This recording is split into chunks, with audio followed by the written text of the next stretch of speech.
It's time for another episode of I Am Northwest Arkansas, the podcast covering the intersection of business, culture, entrepreneurship, and life in general here in the Ozarks. Whether you are considering a move to this area or trying to learn more about the place you call home, we've got something special for you. Here's our host, Randy Wilburn.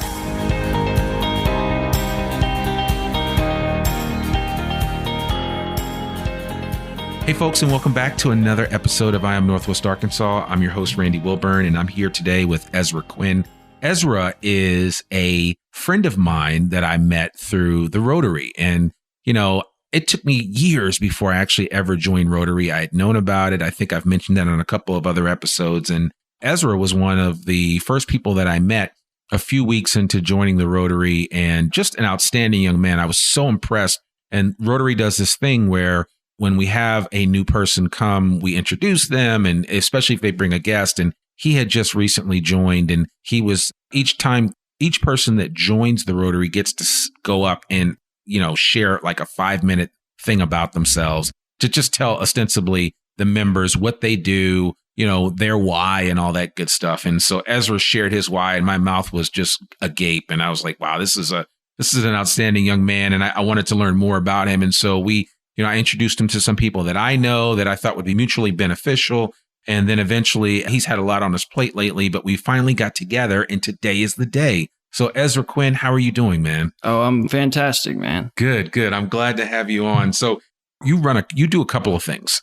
Actually, you're quite busy, and we're going to try to untangle all this, but we're sitting in your beautiful office space here on Huntsville Road, which is right near where Crossover and Crossover and Huntsville meet.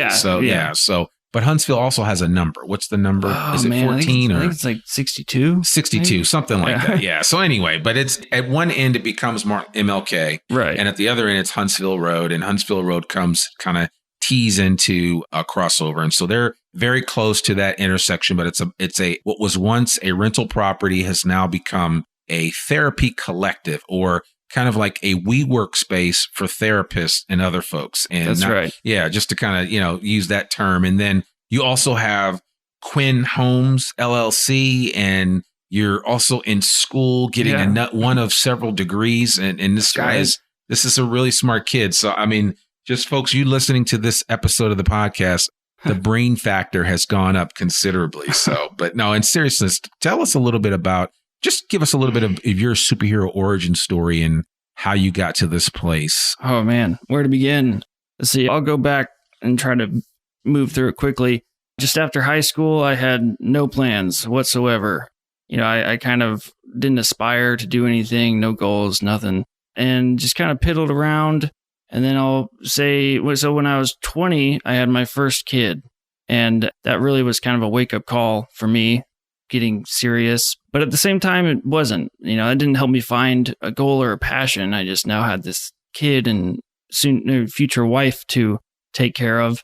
But I was given the opportunity to travel to Thailand, and I went to a school for boxing. And it was the first time in my life that I was kind of like pushed hard physically. And basically, you train 6 to 8 hours a day, and you kind of just like get your butt kicked. Is that Muy Thai? Yeah. Okay. That's some serious stuff. Yeah. And that was like, so that experience kind of opened my eyes to the idea that like I can accomplish things, and I can do stuff. So I came home and I was like, I'm going to go to college and do that. So I quickly knocked out degrees in sociology and criminal justice. And then somewhere along the way, my father died due to a stroke, and that kind of opened up this door to, okay, maybe my heart isn't so good. And that was the case. Yeah. And so then I was kind of stuck, like, if I can back up, my goal was to join the military, but then upon learning that, got a bum heart and kind of realizing that sociology and criminal justice wasn't really what I was that interested in, I switched majors, I completed those, but then I went right back in for physics. And that's always been just like a big passion of mine.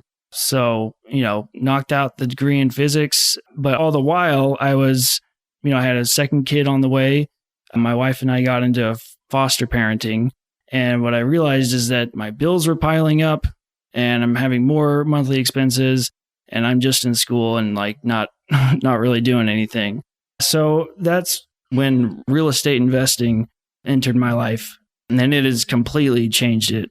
I mean, like I went from just, borrowing a small chunk of money, and then it's been 3.5 years now. So I took $100,000 that I borrowed and I turned it into a multi-million-dollar, entity, multiple flips going on here in Fayetteville and a number of rental properties between here and Hot Springs and branching into the vacation rental home world. And it's really just like changed my life for the better. I mean, it's been an amazing experience, and it's allowed me to open up this facility, the Therapy Collective.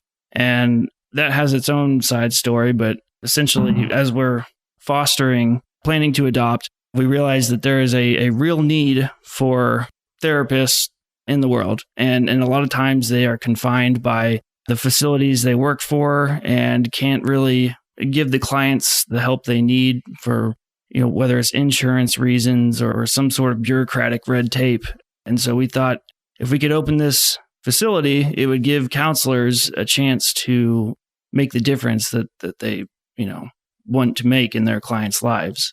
Yeah. Wow. I mean, that's a lot. Certainly. Yeah. And I like the idea, though. I mean, when you think about WeWork, and WeWork has its applications, and I'm using WeWork as a verb in terms of the way that, the type of facility like a WeWork, and WeWork's having its challenges right now, and we'll see what works out with it. I'm not sure. So WeWork is a collective of, basically, they've taken this same idea that you took with building out a space that is perfectly suited, because you've got all these offices here where if I'm a therapist, I could come in, rent an office, and bring my clients and have them meet here.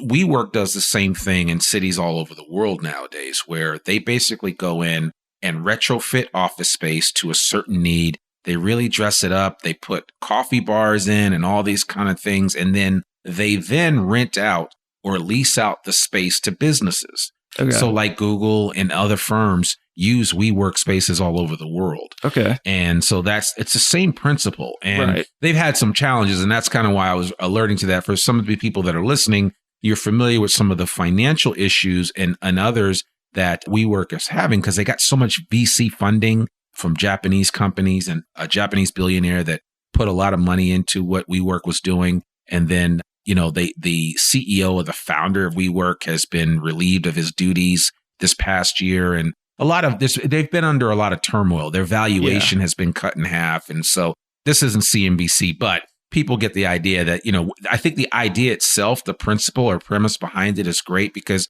when you're starting out from an entrepreneurial standpoint, you don't always want to go in and go either buy a building or do something like that. It's much easier if hey, I've got 3 other people that I'm working with. We want to get a space that I can just get for a period of time. And if things work out, then we can progress and advance from there. Absolutely. And that's, that's the principle behind it. So I think that there's some real advantages and benefits. And you're absolutely right. Mental health is a major issue in this country. I'm switching gears here. And so there is a need to have a type of environment, safe place where therapists can come and practice their craft and meet with more people than maybe they could normally meet with, because of whatever restrictions may be put on any organization that they work directly for. Yeah. So, and to kind of piggyback off what you're saying, that's part of our goal is to assist those that want to branch into private practice. And like you're saying, as an entrepreneur, it's like, it's scary to take that step, and you have no idea what your overhead's going to be. You may not like numbers or even know how to crunch them to understand like what really is going on. Yeah. And so that's essentially, we've created the infrastructure. We just don't have the license or the skill set to give counseling ourselves. So, if it's something you've thought about, come check it out, because, it's all there for you. You pay a small fee. In exchange, you get a business, essentially. Yeah. It's a nice place. We're actually meeting in your conference room area, and you've got a nice flat panel TV up, and you've got a nice entrance area there. It's easy to get to. It's right off the highway. It's just, a couple of minutes away. And so it's really nice. And as this part of Fayetteville, and we're on the south side of Fayetteville, so think down by Stonebridge, the golf course, and everything that's happening there. And if you go over Dead Horse Mountain and all the new housing developments that are there, Roush Coleman is building some new homes just up the street here on Huntsville. Yeah. So this area of Fayetteville, I didn't mean to cut you off, but this area is really expanding. Yeah. And I mean, it's minutes from campus and downtown. I mean, it's almost a straight shot. So, yeah. So, and I know some people are listening to this and they want to get back to this because you're a young guy. So tell us, walk us through just a little bit of this origin of getting some money and then going out and investing, and just maybe, so walk us through like that first initial investment. What happened? How did it work out? And what did you ultimately see that said, you know what, I'm going to, press rewind and do this again. And then I'm going to do it again. So. Yeah. That was a really exciting time in my life. I had been learning about real estate investing and how it works. And as a numbers guy, it was kind of like, okay, I mean, this all makes sense. And I love numbers and I can crunch numbers and I can just make sure, like, you make sure there's enough margin in the deal that you can walk away with something. And so upon finding money, which, not always easy. No, that's a difficult and a skill set all on its own. Sometimes I'm surprised at like who I've convinced to let me borrow money from. Right. But the first one was my mother. And of course, moms are going to help out when they can. Absolutely. So she lent me roughly $90,000. I went to the Washington County courthouse and bought a house for $90,000 at auction. Okay. Yeah. It was a foreclosure and it was right down the street from where I was living. It was kind of the perfect, like, first time. Yeah. And I had no idea I hadn't even seen the place. I was convinced, believed in everything about it. And so I get in there. Fortunately, it was not just like complete garbage. I mean, people had abandoned it as well. It was rough, but it wasn't like it wasn't a tear down. Right. Okay. And so, I scraped together any money. I sold a bunch of my possessions to get money to fix it up, and we got it fixed and we sold it later that year. And it was just like, you were off to the races. Yeah. It was just like this amazing adrenaline rush of, there's a big risk involved. And there's a lot of work. I mean, it's a 24-hour job. I'm never really off the clock because if it's 11 o'clock at night and I need to go check something out, that's what I'm doing. Yeah. So I think the key thing to point out here, because I want people listening to this, I don't want you to just go off and ask your mom or dad for $90,000 and then go to the courthouse and buy a house. Because now this particular house that you're talking about wasn't a gut rehab, was it? No. Okay. So, and a gut rehab, for those of you that are listening, is where you've got to go in and take all the walls out and go down to the studs and redo everything. You might have to redo all the wiring. You might have some structural issues that you have to shore up. Certainly, you're going to put up new drywall. You may have to put new HVAC in there. So it's up, and every situation is going to be different. So you probably had a couple things that you had to do, and then you were able to get those worked out. And before you know it, what was the time frame from when you bought the house to when you were able to turn around and put it on the market? Yeah. So I should probably back up a little. My mother is not like super well. It wasn't like this was a big fine. But kids, parents love their kids. I mean, I'll do anything for my kids. Yeah. I may or may not give them $90,000 at some point, but this was a big risk for her. And what had happened is her husband had just died and she has no work experience. She was left with his money. Yeah. And I approached her and said, look, I can give you 10% on your money if you let me borrow, so there's a way of like helping her get, make money without having experience and a way to get me moving. So it was, as the cliche saying, a win-win in that situation. So yeah, I remember it was, I picked it up in August. I don't think I actually got started until like beginning of September. It was late August. And then we sold it December 7th. Wow. That was a quick turnaround. Yeah. Well, that's almost like what you see on HGTV. Because like I tell people all the time, they're like, I'm going to go out and flip some homes. And I'm like, all that stuff is staged. And one of the biggest challenges that I've experienced here in Northwest Arkansas is, and coming from Boston, I've dealt with trades in the past, but just the lack of an availability of good tradespeople. Right. That was, oh man. Electricians, plumbers, carpenters. Yeah. If you're going to buy and flip homes, you need to have a good electrician on speed dial, a good carpenter on speed dial, a good plumber, an HVAC person on speed dial. Yeah. And getting those people in this area is sometimes difficult. I can't even tell the number of times I've been burned by not because I had no no construction knowledge of my own. I've been in school, and at the time I was, 2 years into my degree in physics. Yeah. So, no idea how a house even worked. But, I've found some people to accomplish that job. And I can tell you, I don't use from that job. There's no one that still works for me because, Really? I didn't know how to get rid of the trash. I called a junker that just was like, well, I'll take it for free. Yeah. Just everything that was in the house. And I had a guy that did the painting, and it was just a terrible paint job. And there was one guy that there was some water damage, and he, went in and cut out the bad wood and replaced it. And to this day, I'll use him because he's legit. Good. Okay. I may have to get his name after this podcast. So that's it. But you point, I think it's great. I think I'm glad that you're sharing this journey because people need to understand that it's totally possible. Absolutely. It really is. And even if you don't have a mom or dad that can give you 90 grand, there are other creative ways for you to make things happen. You'd be surprised. There's a lot of people that have a lot of money that are just sitting around. And if you come with a compelling plan, you can make it work. And there's even banks where if you can, if you can look at the before value and the appraised value when it's completed, and there's some margin there, you can go to a bank and make an argument for a loan. Yeah. And you'd be surprised. That's how I work 100% now is with banks. We have private investors purely because a bank will only lend you about 80%. Right. So you'd have to come up with that 20. I've been successful at this, but I also have 4 children and, some sick in-laws and, people I'm taking care of. So it's not like I'm just like rolling in the dough from it. But it's serving your needs. Right. And I can I find a private investor to help come up with the 20%, and we hash out the plan and then we execute. And it's been really awesome. And in the process, I've been able to pick up rental properties, which is, that's like the long-term game. Right. Are you doing any Airbnb? Yeah. So what had happened is we fixed up a house in South Fayetteville. And as some people know, in South Fayetteville, you can get $200 a square foot. And so we put everything into this house. It is like, top tier stuff. And we put it on the market. It's 1,000 square foot house. We put it up for 250,000 and just crickets, nothing at all. And so, what do you do?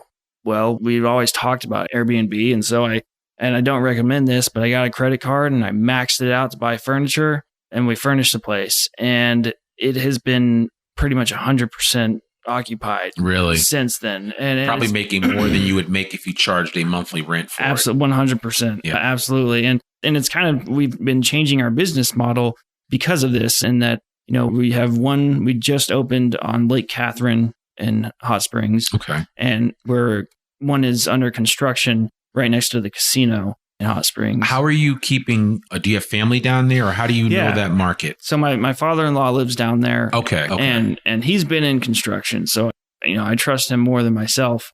He kind of runs the show for me down there and has the right people. It's almost easier just to hand the reins to him. Right. Than working up here. Yeah. So how long have you been up here in Northwest Arkansas? Oh, man, my whole life. Yeah. So my family moved here in 92. And I've been here since then. I've done a little bit of traveling, as I mentioned, right after high school.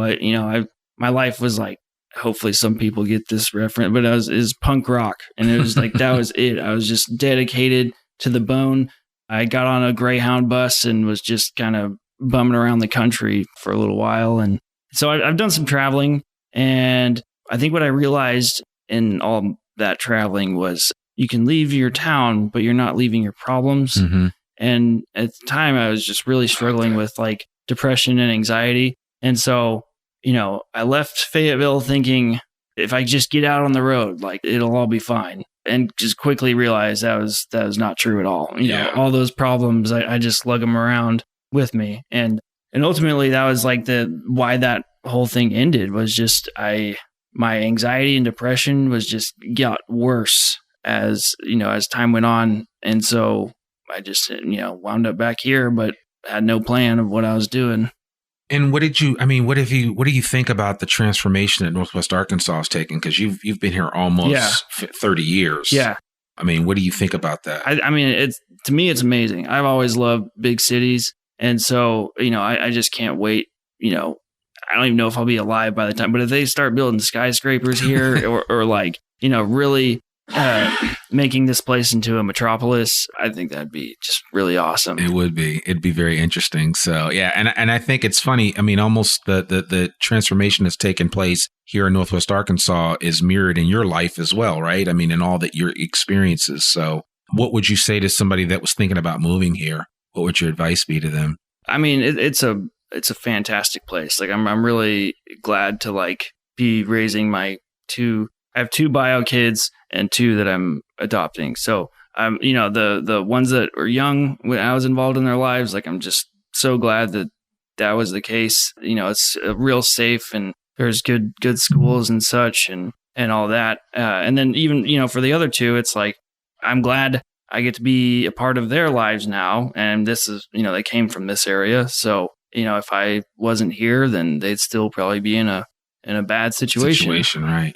Yeah. No, that's a real blessing. I'm sure that they're thankful for that.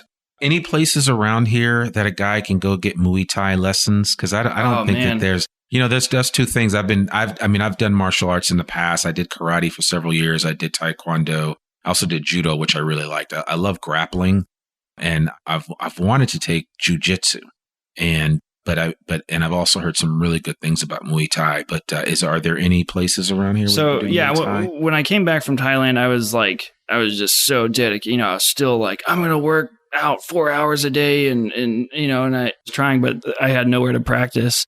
So I got into American boxing. Which is a good workout too. I mean, it was a lot of fun. You don't realize, like I've been through some boxing workouts and I was just like, oh my, I mean, I was like dripping with sweat. Right. Absolutely. It's just like a whole different ball game. And you think, man, when understanding how to tense up and hold your diaphragm in and everything. I mean, it's stamina. It is. Yeah. I mean, if you think, oh, well, it's just people slugging it out, there's so much of a science to it. That's why they call it the sweet science. Yeah. But I mean, to answer your question, I have not found a place that I liked, but I've also kind of been more of a hermit. So I don't get out enough. There is a guy, Mark McFan. Okay. He used to have a studio that no longer exists. And I'm pretty sure he just does like private lessons out of his house. Yeah. And if I can shout out to Old Wolf Barbershop, my buddy Travis Sorensen, he cuts hair there. He's amazing. But he works with Mark McFan, and he's showed him jiu-jitsu and Muay Thai. I mean, the guy was like, he's like a retired Navy SEAL who's like been around the world and for like fighting champions. I mean, he's the real deal. He's the real deal. Yeah. I mean, I know I need a picture of him so that I don't want to I don't want to, talk some smack to him and run into a problem. He's probably the lowest. Yeah. He's probably the most regular dude ever. He's small. I don't know his exact age, but I know he's getting up there and like kind of maybe arthritic. I don't know him that well, but you would never expect it, but like you would not, it's like the old man that would just like kick your ass like quickly. Yeah. So, well, yeah, no, that I love that. So I've noticed a number of martial arts places opening up recently. I think there was a place there on Rolling Hills, and there's a Krav Maga place that has opened up. So, which is the Israeli martial arts. And so there's a lot of good opportunities for that. But I think it's interesting how, sometimes with Eastern philosophies, they have a way of centering people in certain ways. And it sounds like that's kind of what you experienced when you went to Thailand, and it probably helped you a little bit. And then you probably came back and it just kind of helped crystallize things. 100%. Yeah. I mean, there's something euphoric about, running and just run. I always kind of, whenever I got back, it was like, if I was having a bad day or tired, I'd go run around Lake Fayetteville, which I don't know, 5 miles maybe. Yeah, I'm not exactly sure. It's a little less than that, but I was just on that trail the other day. That's one of the beautiful things. And if you're listening to this and you're not from Northwest Arkansas, we've got trails. Our trails have trails. Right. And our trails have trails. That's how we just have a little bit of everything. And I didn't realize all of the mountain biking trails off-road that exist right around Lake Fayetteville. On a side note, that's a lot of people we have coming through our Airbnb. Mountain bikers. Yeah. I wouldn't have thought, but they come stay just to hit the trails. Sam Walton's grandsons. I mean, they have basically put Arkansas on the map when it comes to mountain biking. Yeah. And I think it's Stuart and Stuart Walton and maybe a few others. I don't know them personally, but I know people that know them, and they're just really big on extolling all the benefits that Northwest Arkansas has to offer. And mountain biking is certainly one of them. Yeah. So have you seen the pump track up by the Jones Center? There's only two in all of North America. There's one in South America, and there's one right there. Wow. Yeah. So they had the National Pump Track Championship at the Jones Center, which is right up in Springdale. I don't even know what a pump track is. So a pump track is it's like a BMX track, Okay. but for mountain bikes. Okay. Is it for speed? It's Like for speed. yeah. You go around. It's Okay. really interesting. And so they had the World Championships there on a really rainy, dreary October weekend last year. Yeah. And people from China and South America and elsewhere came and converged That's awesome. on Northwest Arkansas to get on that pump track. But it's one of only two Yeah. in this hemisphere. I mean, and no, not in all of the Americas. There's only two. So, Wow. yeah. So, If I can real quickly jump back to, because, mental health is like, it's been such a big factor in my life that I'm always like trying to share my experience and what I've found to help. So what I realize is if I was having a bad day, essentially, if you go out and you run 5 miles, you will no longer be having a bad day. right. I mean, like it's just something about the release of serotonin and endorphins, Yeah, and it's just absolutely. like it will. Like we evolved as a species to work hard. I mean, that's why we have this reward system of you work hard and those endorphins are released and you feel good. And so if you're sitting around not getting those endorphins circulating in your body, like of course, like you're gonna feel depressed. Yeah. We to survive, you had to work hard. And so, and those that feel that gene is going to win out essentially, because those that are rewarded for working hard and feeling good and progressing, those are the ones that are going to succeed and keep passing on genes. Absolutely. Now you're getting your master's or you're getting your PhD in PhD. Wow. Yeah. They don't really do a master. I mean, I think if you drop out, they just kind of give you a master's for like, hey, buddy, you tried. It's serious though. Yeah. I mean, yeah. How?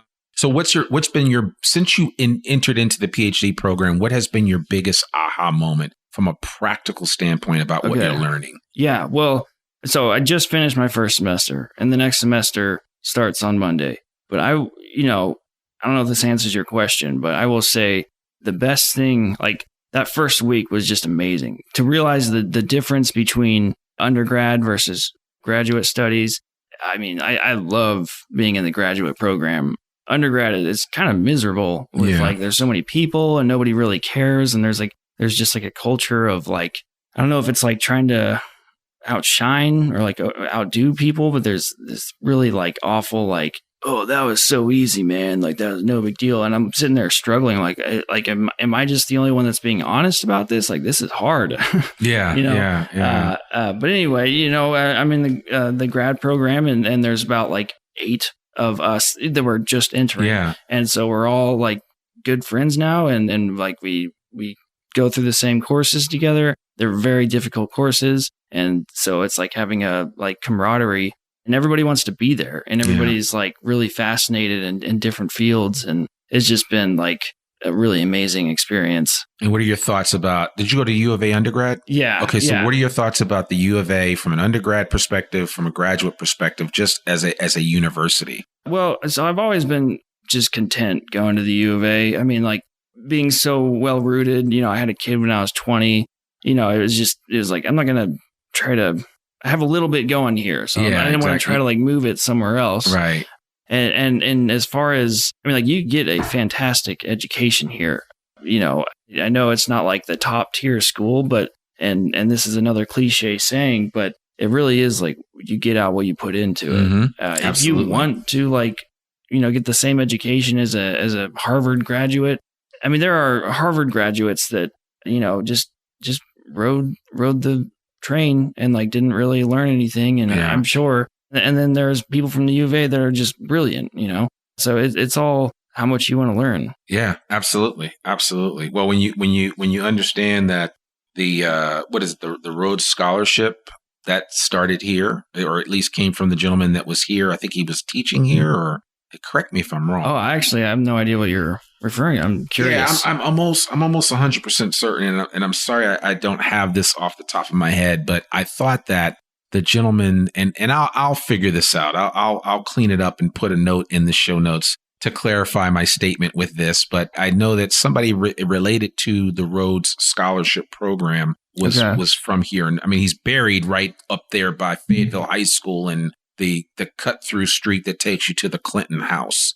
Okay. So, but I'll figure that out, and I'll share that with you, because I think that's actually, it's interesting when you don't realize how many historical figures have come through this area, let alone Bill Clinton and others. But I mean, there's a lot happening here at the University of Arkansas. So, absolutely. Yeah. So it's a good place to be. But man, Ezra, I could go on and on. I mean, I could talk with you all day long about this. And again, I really appreciate you taking time to share yourself with our audience here at I Am Northwest Arkansas. And you really do epitomize what this area is all about. And especially for someone that's been here for so long. I mean, I guess we could say you're a lifer, because that's 30 years is a long time. Right, so, right. I mean, but I really appreciate you just coming on and sharing. And so if people want to connect with you, whether with questions about real estate, maybe there is a therapist that's listening to this episode and wants to, lease out some space from you, or just to connect with you in general, what's the best way for them to do that? Yeah. I mean, if I can preface with, like, I love talking real estate. It's been, and physics. So, I mean, either one, if you want to reach out to me, because all day. So I guess the easiest way is probably Facebook. Ezra Quinn is my name. But then there is a Facebook for Quinn Homes LLC, and there is a Facebook page for the Therapy Collective. Sure. And there's a website for the Therapy Collective. If you prefer that, it's therapycollective.fay.com. Okay. All right. I'll put that in the show notes. And everything that we're mentioning today, we'll put in the show notes. And is there, what's your preferred email? Oh, yeah. So Ezra at QuinnHomesLLC.com. Perfect. We'll make sure that everybody has access to this, and they can reach out to you and learn a bit more about it. So I can't stress it enough that, like, I'm a busy guy, but I love to make time to, like, share, and because I'm all about synergy, which, another cliche term, but it is, I mean, it's unique. It's neat because you see it everywhere. I see it in physics. Right. I see it in real estate. I see it in psychology. I mean, it's like the whole is greater than the sum of its parts. Right. And it's a very true statement across the board. Yeah, no, I love that. I love that quote. So, well, man, thank you so much for meeting with me. I'm certainly honored to be a fellow Rotary member with you. And I look forward to getting to know you even better beyond just this podcast and us hanging out at the Rotary. And if I run into people that are up and coming or aspiring real estate people, I will certainly point them your way. So sounds good. Yeah, I appreciate that. Thank you so much. Yeah. Okay. Well, folks, there you have it. Ezra Quinn from the Therapy Collective, Quinn Homes LLC. He's also a Ph.D. student in the physics program at the University of Arkansas. Not to be outdone, he's a father of 4 kids, a husband, a son. He's a lot of things, and he's a really good dude. And he really epitomizes what Northwest Arkansas is all about. So I'm so thankful that he was on the show today. I hope you really like that. Please, again, check us out online at IamNorthwestArkansas.com. We've got a lot of new things happening. We've got a brand new events calendar, and we also have a business listing. So if you want your business listed on the I Am Northwest Arkansas business listing, just reach out to us and let us know. We're starting to fill out this business listing. We will add the Therapy Collective and Quinn Homes LLC to that. But certainly want to, if you've got a business, if you've got a restaurant or anything like that, we want to feature you and add you to the list as we start to expand and really promote and push out this information with all things Northwest Arkansas. So 2020 is going to be a big year. We're going to be moving in a lot of directions. Check us out on Instagram at I Am Northwest Arkansas. You can check us out online at IamNorthwestArkansas.com. We're going to be doing a lot of new things this year. I think you're going to like it. We're not even a full year into this podcast, but we're so excited to be able to bring people like Quinn and others to you. So thank you so much. We really appreciate you. And we will see you right here next week. Peace. We hope you enjoyed this episode of I Am Northwest Arkansas. Check us out each and every week, available anywhere that great podcasts can be found. For show notes or more information on becoming a guest, visit IAMNorthwestArkansas.com. We'll see you next week on I Am Northwest Arkansas.